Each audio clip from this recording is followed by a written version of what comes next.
They seem to be getting the audio ready there. We're waiting for... Good afternoon, everyone. This morning at 7 o'clock, I said on one of the national networks that I would trust whatever Marilyn Mosby did. I didn't know that a decision would be coming down today. And I said this morning that I believe in her integrity, her pursuit of excellence, the fact that she is an outstanding lawyer, and that she has been elected by the people of our great city. And I said that I believe that what she would do is she would take all the information she had already gathered and look at it very carefully. And if she thought that there was any additional information that was needed, that she knew that she had the full force of not only the Baltimore City Police Department, but of the federal government behind her. And the other thing that I said was this, that I believe with all my heart that she would take the facts, once she did all the research she needed to do, size it up with the law, and make the right decision.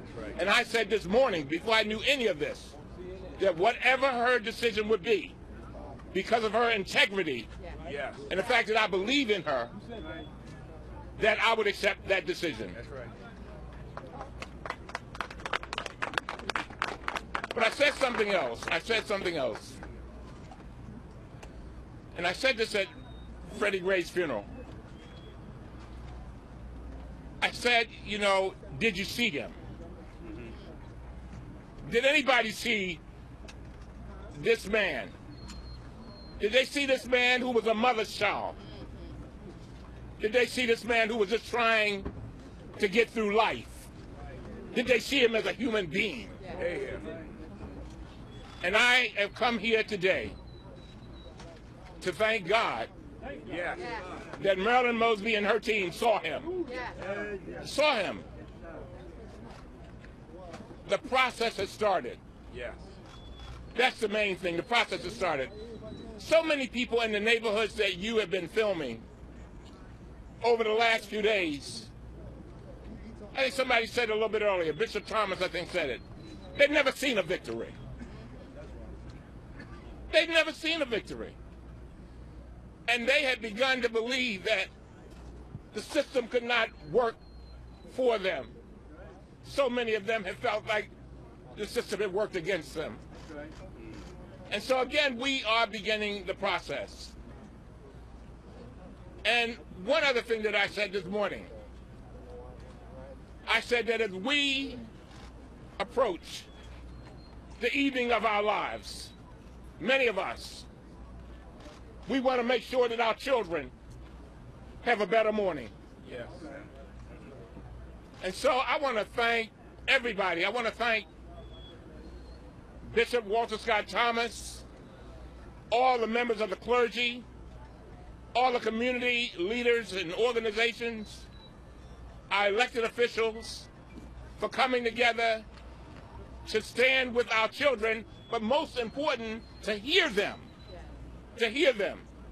And so from here on, we'll, again, Ms. Mosby will take the case from here. I'm sure that this investigation will still be ongoing. That is not unusual. And the fact is that it is a new day in our city. But let me leave you with this. I don't want anybody to be confused. No. That the issues of police and community is one part of a broader set of issues. Our children need to be properly educated. They need to be trained in certain areas so they can get jobs, so they can be functional, and so they can have equal chance to opportunity. And so as I close out, I just want to say this. This is a great day. Great day. This is a great day, and I think we need to realize that. Congressman, Thank you. we witness history today in your mind, and is there a role for Congress and the federal government to use Baltimore as a model and example? Did we witness history? I think I want to caution everybody that this is the beginning of a process. We did witness history in one respect, and that is so often these things happen and nothing happens. Right. And I think it's sending, and we witness history in this is the vein. Our children, they went out there and protest, for the most part, peacefully. But they had to protest in order to get here. And this creates a faith in them. I had a young man that said to me just last night, at 16 years old, he said, "Congressman, I love you, but I feel like I'm in a casket, crawling and clawing to get out. Just trying to get out, just trying to be somebody." And so we've still got work to do. But yeah, I think this is and let it be known that this is national. Yes. I said it before, these things can happen anywhere. And so with that, I think a message has been sent by our state's attorney. Yes, sir. That she treasures every life. Yes. That she values every person. Yes. And so let the wheels of justice begin to roll, and it's good that they are rolling as opposed to standing still. Amen. All right. With the charges against this officer in North Charleston a couple of weeks ago, and now these charges against these officers, do you see a shift in the tide where these officers are going to be held accountable for their actions? I've said many times that we need to establish a new normal. See, a lot of times we think that we are in a normal situation, but it's a thing of mutual respect. Our policemen, and most of them are great. And they know themselves. I've talked to policemen. A lot. And they tell me themselves that there are certain police that should not be on the force. And so they're going to have to help us weed out those folks so that they can be the elite of the elite.